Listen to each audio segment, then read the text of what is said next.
Hey everyone, welcome to Savvy Sesh. I'm Lena McKechnie from Savvy Cake Sydney, and I am super excited today to be talking to Mark from Custom Cookie Cutters down in Adelaide. Hey Mark, how are you going? Good, thanks. How are you? Good, thank you. So we haven't actually met in person before, despite probably crossing paths a couple of times pre-COVID. Right. But yeah, great to meet you finally. I have at times annoyed you with my orders myself, so we've got a bit of an online rapport. But yeah, how's the shop going there? Everything's going really good. Yeah, we've got a full store. I guess after we're really busy, like a lot of cookie and cakers, until kind of Mother's Day, and then you get that big chance to have a big breath and kind of as you come into Father's Day again. So there's probably 3 months where things kind of slow down a bit. I'm able to do things like this and think of like new collabs and kind of, fix up all the little issues for 9 months that we kind of gets out of control and tie them all back up again, and then get into Father's Day. Then it all falls apart by Christmas, and we pick it all up again the next year. So yeah, I'm doing. Yeah. That's good. Yeah, I feel like we're kind of at that point of the year now where it's going to pass us by really quickly, and that home run to Christmas is going to be here before we know it. So tell me about what did you do before you started Custom Cookie Cutters, and how did it come about? Sure. 10 years prior to Custom Cookie Cutters, I worked for Autobarn in the automotive industry, in retail though. So I was overseeing a couple of retail stores. So I had a really good understanding of kind of the business sense and buying and products and customer service. And Autobarn's difference in the market is that they're known for customer service. They're not always the cheapest, but they had really sensational customer service. And it just happened that I actually moved from one store I was with for about 7 years to another store, and in between that time I actually worked for Officeworks. So I took a business management role with them for about 3 months, and then that didn't work out too well. I didn't quite I guess that was a more corporate business, where I came from franchise businesses where you have an idea, that sounds great, go merchandise it, change it, come up with this, let's do our own promotions and that type of thing. Like when I went into Officeworks, it was very structured, very corporate, and it was there's no ideas. We will tell you what to do, and you can definitely write, put a suggestion in the suggestion box and whatnot. And I guess I came off from a different management level of kind of really just running, see an opportunity and just doing it. So it didn't work out too well there, but when I was there about now 8-9 years ago, they sold a 3D printer, and my eye kind of caught that machine, and didn't know much about it, didn't get one or didn't play with it or anything, just saw it, understood that technology was around, and went on with my life. And I went back to Autobarn and took up another better role than what I had previously. And so sometimes you have to leave a business to move on back to the business in a better position. That's what I did for another 3 or 4 years.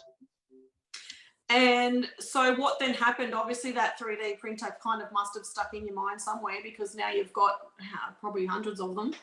About 100. So my mum and my sister started a little cookie business probably mid-2017.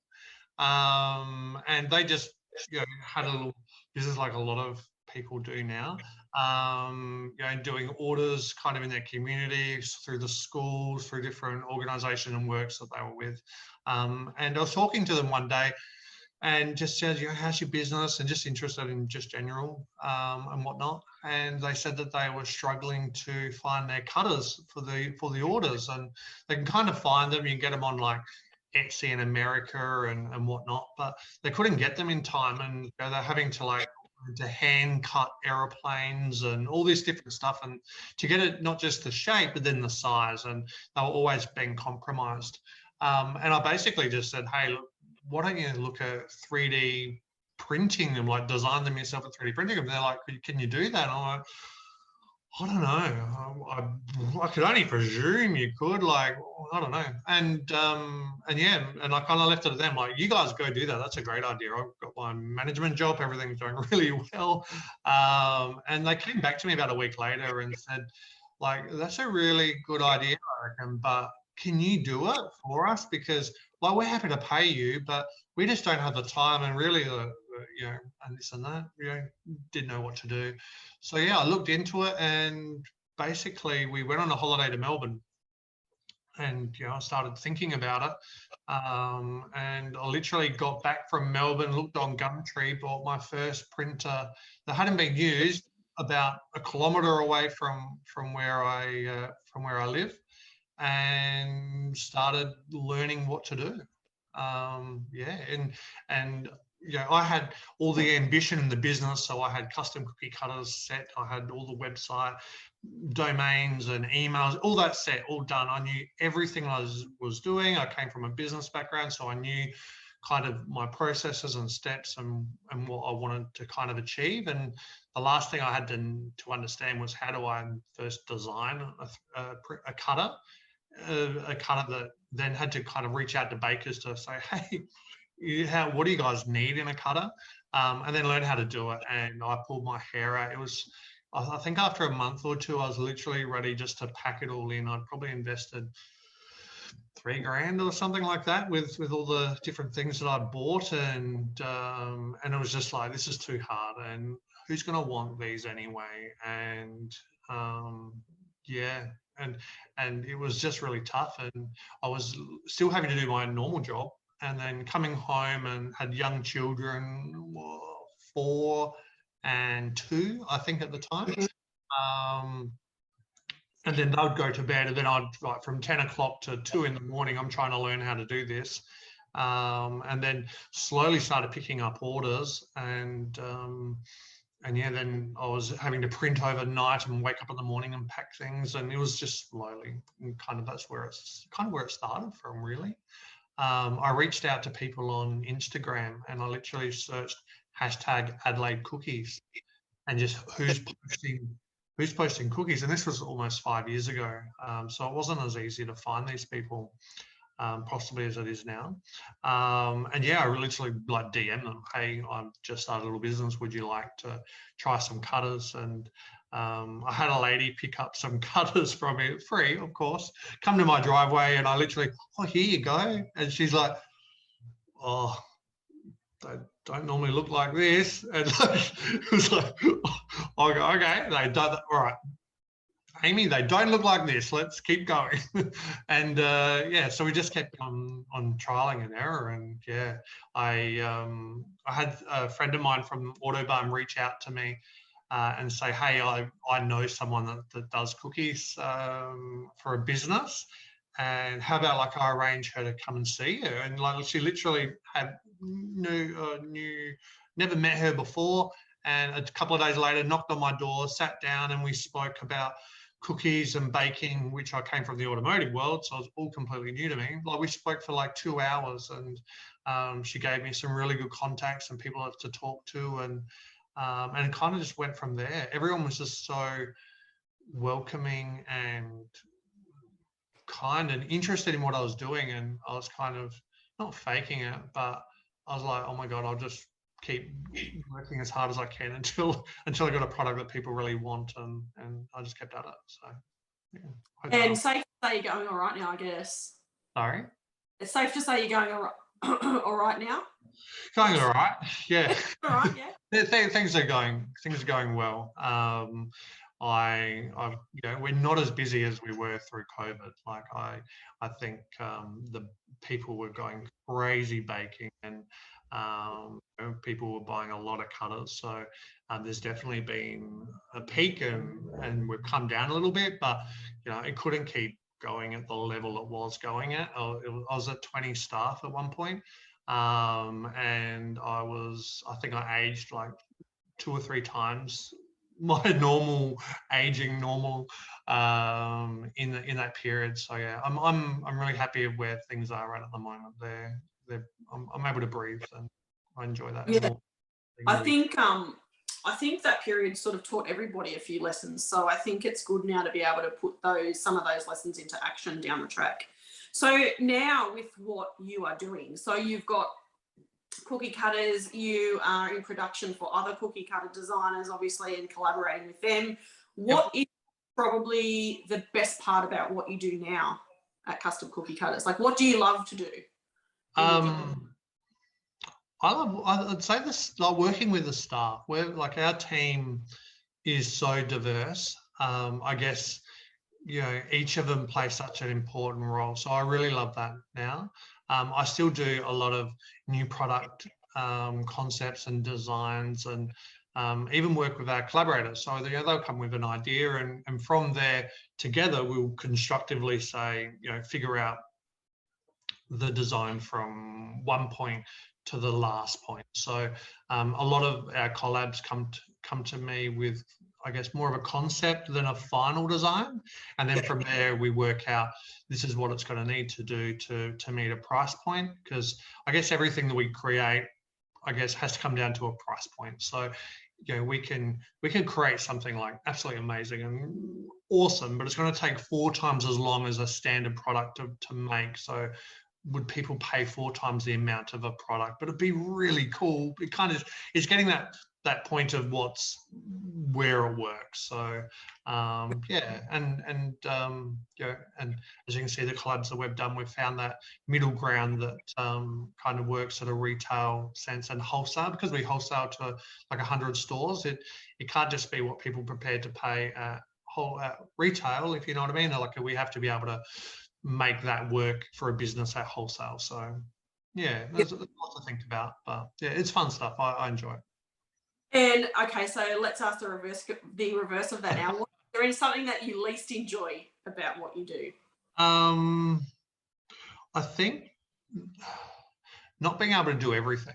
Yeah, we have a board of ideas, and you know, it kills me that we just can't release everything we want to release when we want to do it.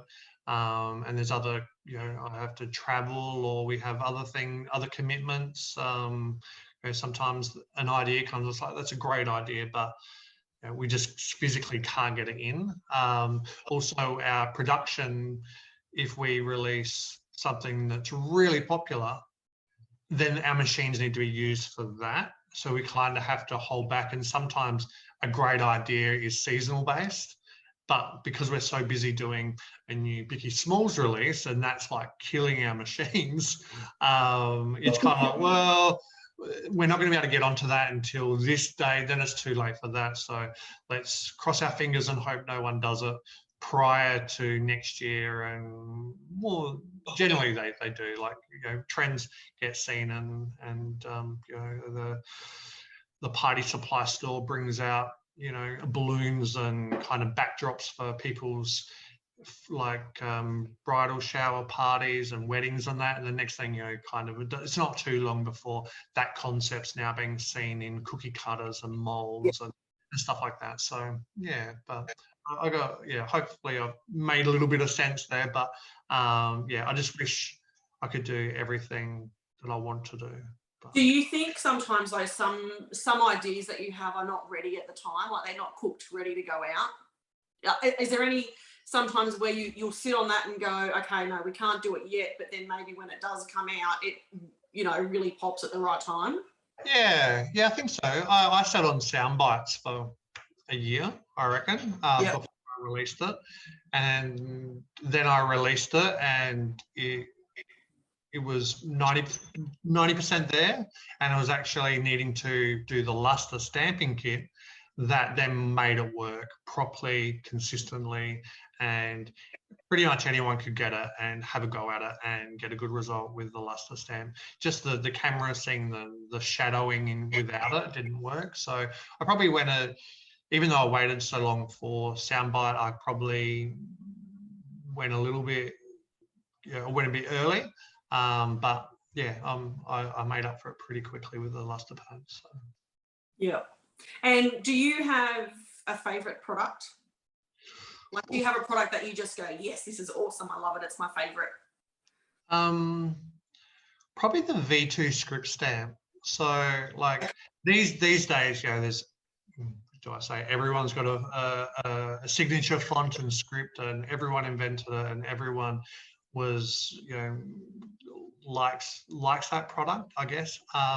For me, like the V2 script stamp was the first letter that fit on a bar that gave bakers a new text similar to your savvy cakes, the savvy part that hadn't been seen before. And so that and we still sell a lot of that product. I think a lot of people possibly watching this, if they're bakers, possibly have the V2 letter set. We've had it out for 3 to 4 years.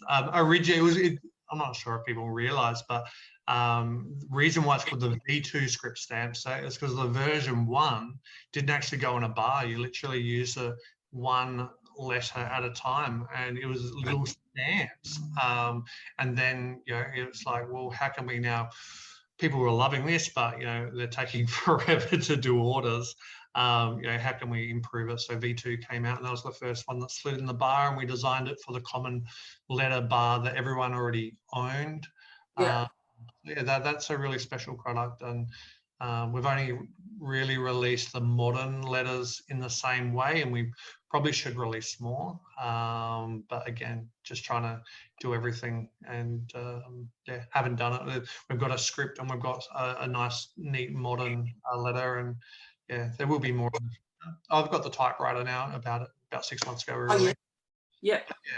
We'll do more. But if there's a number one product that I feel really special about, is being the first to market with the script stamp that just wasn't an option for anyone at the time.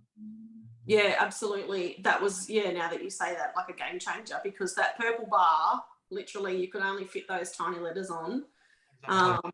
That were just so plain and little, and probably never get used anymore because everyone has the V2 or the other plainer font. So that's I didn't have that one on my mind, actually. Do you have a cookie cutter trend that you particularly love or love to hate? I know you don't make cookies, so it's a little bit different for you. So. Yes. Well, look, I think at the moment the trend I'm loving, and not being biased, I literally love it, and hence why I start collabs with ideas that I love, is the Bicky Smalls geometric cutter and platter sets, and kind of the idea of sharing a slab of cookies that are designed I really liked.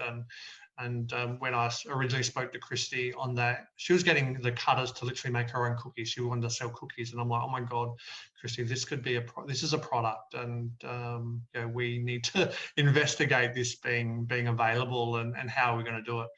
So that concept I love, and now the new collab which I've got with Shani Lee, which is the cake Sarah cutters, so more of that modern take on the cookie kind of statement cutter that has like the multiple cutters, and they're called multi-layer cutters. Yep. Really trending at the moment, very popular. And again, both the Bicky Smalls and the Cake Sarah cutters being able to use a debosser on one cookie, a printed image on another cookie, debosser imprint, like you can mix it all up, and they're just again the look is amazing, and everyone can have the one cutter, and it just comes out so different with everyone's kind of unique take on it. So, and I think that's probably for someone in cutter production like yourself, or someone in production that makes a certain product.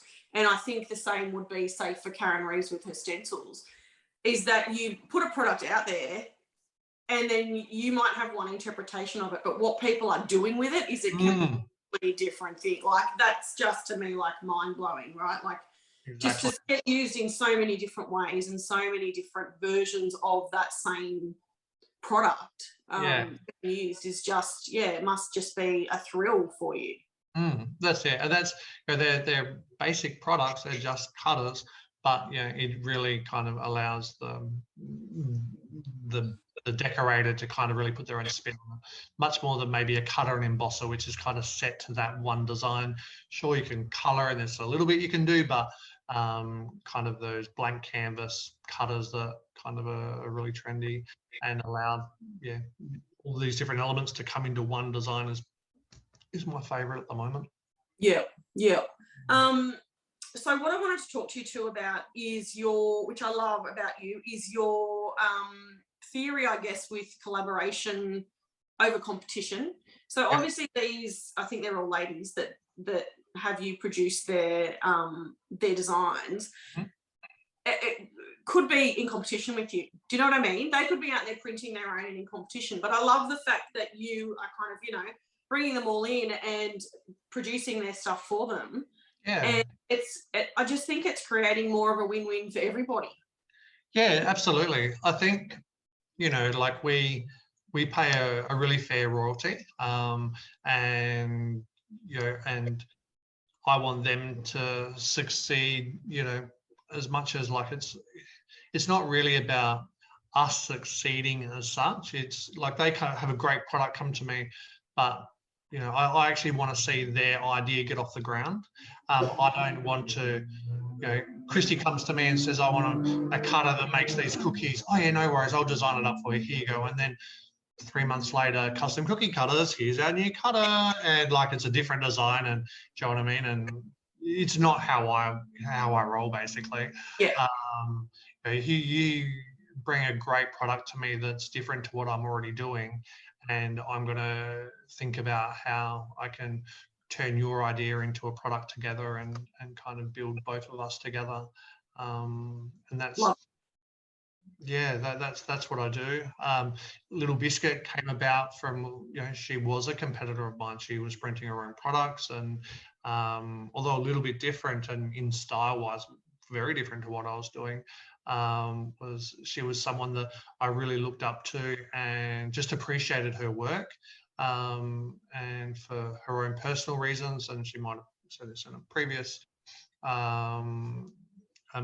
interview with you, but she closed her business, and I was already talking to her, even though she was a competitor, and I kind of came up with the idea of how about we keep Little Biscuit, the brand, going, and although you're going to be in Dubai, how about you keep creating product and we'll make it here for you. And yeah, it was, I think she was nervous at the start, but you know, I came with a pretty good reputation, I feel, and yeah, she said, well, let's give it a go. And I think we're 2 and a bit years in, and yeah, it's still going really strong, and we work really well off each other. Again, although the designer has the kind of the final say, you know, there's still pushback or kind of stretching of ideas in producing what we do. Again, just trying to make sure that, you know, what the idea that you're coming up with or the design is unique and is kind of going to fit your range and, you know, and whatnot. So yeah, there's always little tweaks along the way, and we normally kind of, you know, get to almost to releasing, and then there's a little change. We've got to go back and do a lot of work again. But yeah, I hope that answered. Yeah, no, I think it's really great, because I think too, as decorators, like I know I'm obviously a decorator, I'm not a very technical minded person. So you could say to me, oh yeah, just go and print your own cookie cutter. I'd be like, you know, like you were in the beginning, like what the hell do I do? I have no idea. So I think it's amazing that people can come to you. Yeah, I guess on that, like, I'm really open with people I trust in my collabs, and the fact that I think I offer them the royalty kind of gets them their profit margin without the actual hard work of running the actual production side.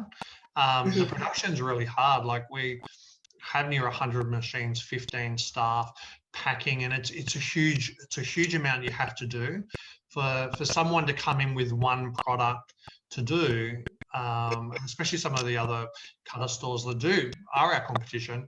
They would realize just how hard it is, and if you, like Christy, Picky Smalls has a great idea, for her to get that idea off the line, and if she could get the word out there, herself, she would need 50 machines running full time, having staff cleaning them and all of that.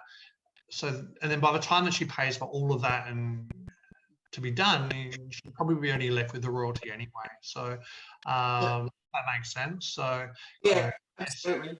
I guess because we're doing things at scale, we can kind of, have a little bit for us, a little bit for them at the end of it. So it's a really fair system. And by all means, there are plenty of people that come to me with ideas, but generally I don't want to know your idea, or I only want to know a very little bit about it, if that makes sense, because I know pretty early on that it's going to be something we can work on, or if it's not. And I don't want to know any ideas that are my ideas unless I'm going to work on it, if that makes sense. So yeah, absolutely. Okay, so just changing tack now. So have you got any sort of tips or secrets that you can share that, maybe people should know? I know, again, you're not in production of cakes and cookies, but maybe on the business side of things that you can. Well, it's hard for me to know if everyone when I learn something, I kind of feel like everyone probably already knew this. So I might say something that sounds like obvious, Mark, but when I was in Miami, Jess taught, we were there for SoFlo, for those that didn't know. Jess was like, what do you use for video editing, for putting on your content? And I'm like, Instagram? What else do you use? She's like, no, but what do you do with the video to create that content before you put it on Instagram? I'm like, Instagram. I had no idea. And maybe I really shouldn't. I just feel really old and really behind the times. But she was like, no, there's an app called Splice, and it's really easy to use. I'm not sure. Do you know it? Everyone probably knows. I've been using that for years. Yeah, sorry to tell you. Exactly. So, like I said, I'm not telling anyone probably anything new, but just for me, something I learned recently that if you don't already know, you should know, is the app Splice. It's just, I did a reel last night with 4th of July, and the decorator sent me a beautiful little reel that they had made. It comes with no footage, no sound, and she sent me a whole lot of photos. And with Splice, I was able to kind of do some photo kind of splashes, and then finish up with a reel, and within 20 minutes have something that looks really cool. So I've just been loving that, and just when you get a new app like that kind of works well, you start thinking, now this is all the extra things I can do. So it was a cool app.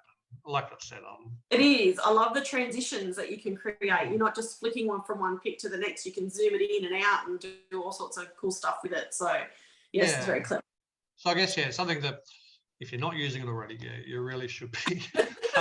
And I'm sure I could learn so much more from other people's tips. But but there's some things that you just don't have time for either. No, exactly. And people get like me, you do what's working for you, and you kind of no need to go and learn something else, because what I was doing was obviously being reasonably successful. So I'm so glad Jess asked me just this question. So absolutely. What's your best tip for balancing dad life and business? I've now got and Amy obviously works here as well. We've got quite strict on ourselves, kind of what we're prepared to give how much time we're prepared to give the business.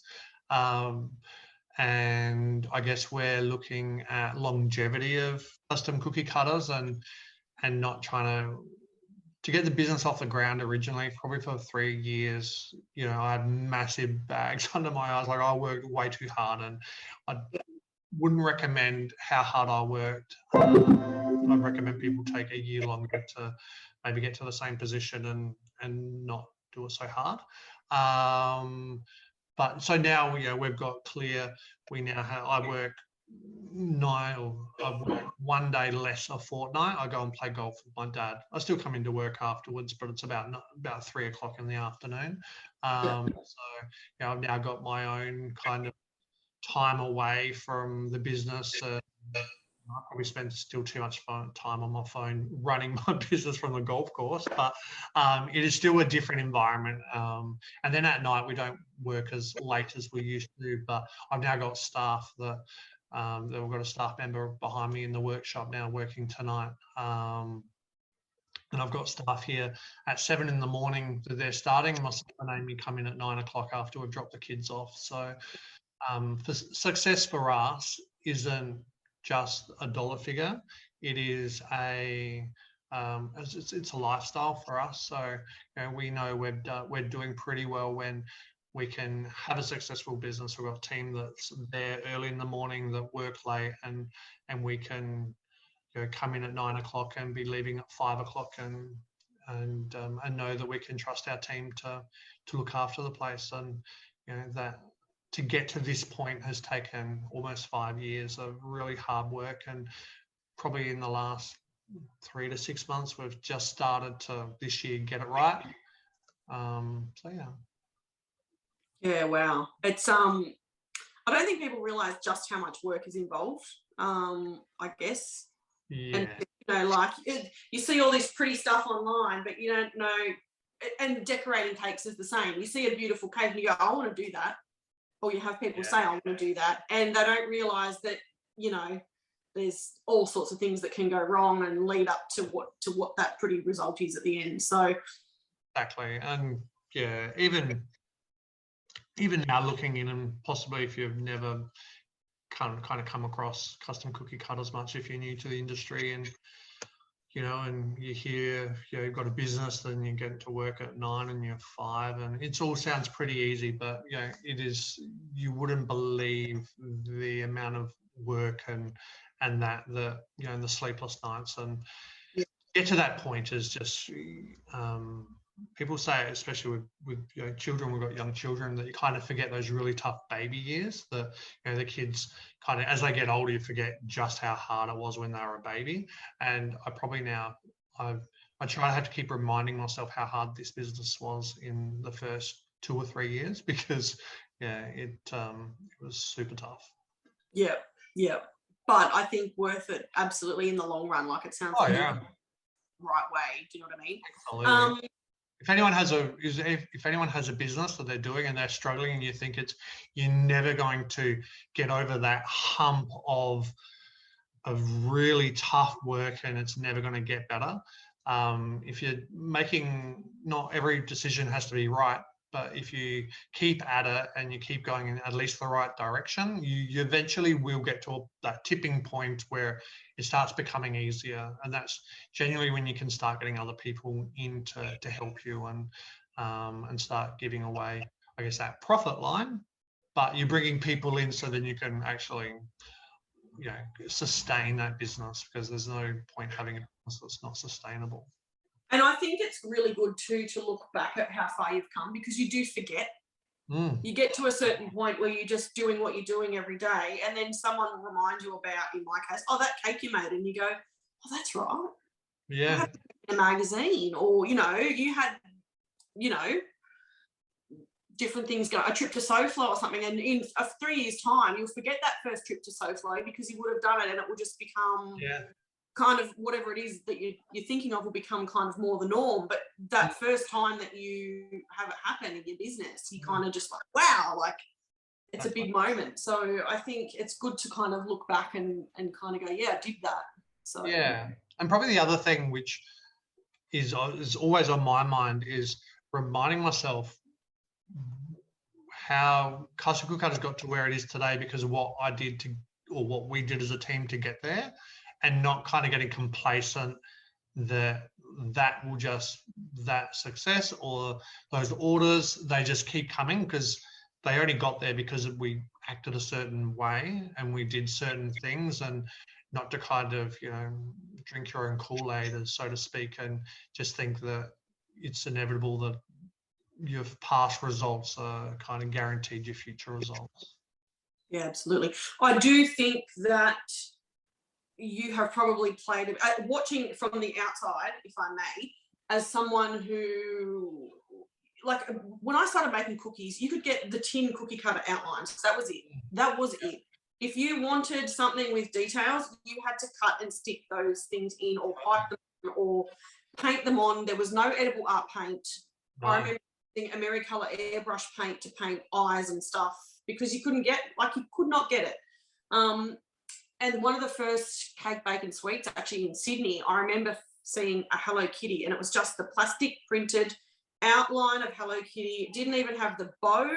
And I was that chuffed that I was just, I don't care, I'll make my own bow. It's Hello Kitty. Oh my God, I'm buying it. I still have it. But now that, like, I really think that custom cookie cutters has kind of revolutionized it, I guess, because everybody, I mean, yes, there are a lot of cookie cutter printers out there, and there's a lot of businesses you can buy cookie cutters from, obviously.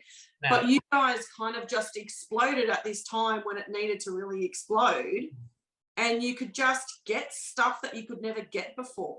Yeah. And I think that's probably, like you mentioned before, attributes to your customer service ethic as well, that you'll go, oh yeah, no worries. Like, I've had emails back from you where you go, yeah, no worries, I'll get that done for you. We can customize this, and I'll work on that dimension or whatever in a, you know, like a custom embosser.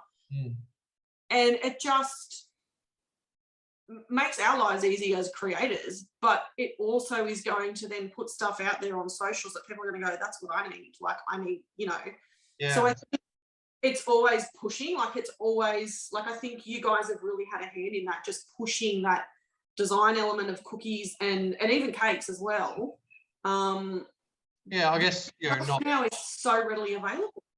Not talking ourselves up, but when I came into custom cookie, or when I came into the baking industry, I guess because I came in not knowing anything, I was looking at the market, and I'm like, that's when I was looking at everyone using the plain letters. Like, it was just the thing what people did in 2017. There wasn't custom embossers, there wasn't anything else. You just had, you know, Megan's 30th, and you used the little letter sets, and that was absolutely it. And then, you know, I guess there weren't many.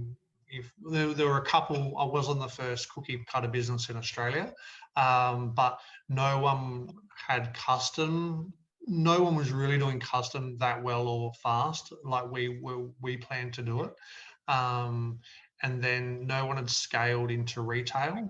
So that was something that, you know, very early on I saw a big opportunity to get this into to bakers' hands. And once I could create the 60 mil embosser, you know, to get that into massive amount of people's hands, kind of in revolutionary, not that we weren't again the first to do 60 mil embossers. They were designed to match a 70 mil cookie, but we were the first ones to really take it from a spare room business, which the other two that I'm aware of were, or like a garage, and really go for maximum exposure. And doesn't matter how much you order from us, you'll get your order still in a couple of days. We will just up production, and we'll make it happen. Yeah, so that's kind of our ethos since has been, we have a sale, we have anything, our business is built on the back end to be able to get hundreds of orders out a day, which I think, early on in 2017, 2018, when we really started taking off, you know, that was just not seen at the time. So yeah, absolutely. And so just a bit of a probably a really important question that I will ask you is, how many Freddos do you go through each week? Gosh, well, the exact amount of orders. Look, we've just done our 60,000th order in the last week or so. So that's 60,000 Freddos. Because originally they were Milky Ways. If you got a Milky Way, you were one of our first customers, if you remember those. And then we just changed to Freddo at some point. And so at least 60,000 of them. And I still go down to my local Coles and they get grumpy when I take all their Freddos, and I try to order them in. I said, I'll order in. Let me order 100 cartons of Freddos. They'll last me a couple of months. And, oh, no, can't do that. Oh, I'll take them off the floor then. So maybe you need to just get a direct line with Qantas, Cadbury. I know. I have tried, but yeah, it's still a small player compared to like a Coles or a Woolworths. I'd probably charge me more. No, it's so good because whenever that black and yellow box arrives, you always know that very minute that I need that Freddo. It's perfect. Always perfect timing. Exactly. We started something that we could just never stop now. That would be right, I think. Oh, you've completely dug a hole for yourselves with that. That's right. Yeah, no, it's fun. The girls love it. The container that we keep them in still the very original container. So there's a lot of stuff around the business, I'll look at, and my team wouldn't kind of see a significance in that type of stuff. But like you said with your Hello Kitty, if you had a team around you, you'd be like, someone threw out the Hello Kitty that we never use anymore. It doesn't matter because it's like, that's the original product. And I've still got an original case of cutters from when I was trying to make cutters, and they're just out the back here. And again, people try to throw them out, and now people have realized do not touch those cutters because that's my history. That container has all my hair that was tearing out of my hair, and all those. I guess when you make a bad cookie or a recipe that doesn't work, you can't keep the disasters. And I guess, I've got this box of disasters that I just love. Awesome, like a memory box. Yeah. All right. So, and my last question, I guess, for you is what's coming up for Custom Cookie Cutters? Well, tomorrow morning I jump on a plane and coming over to Melbourne, which I'm really excited about. Cake Bacon Sweets is this weekend. Catching up with so many amazing people. I've got Jess is flying in from Dubai.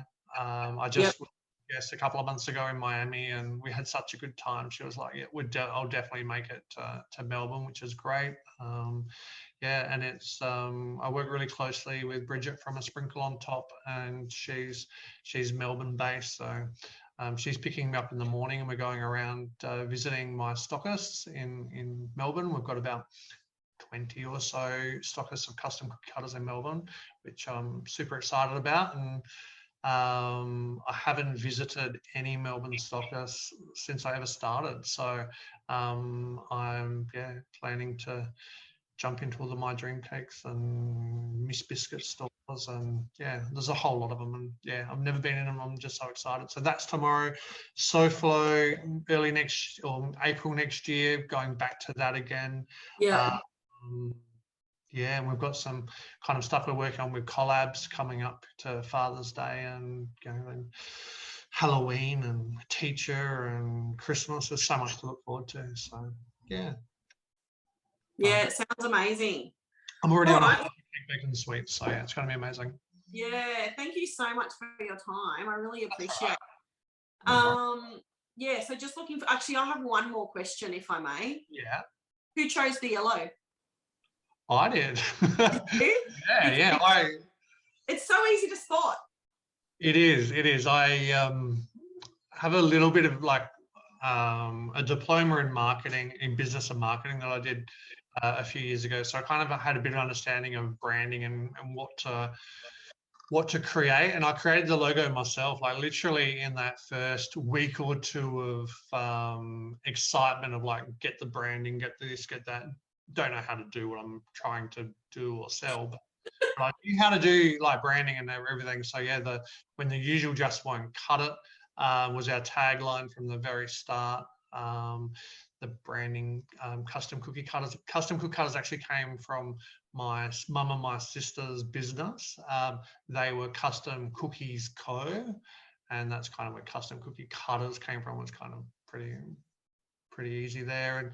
And the logo with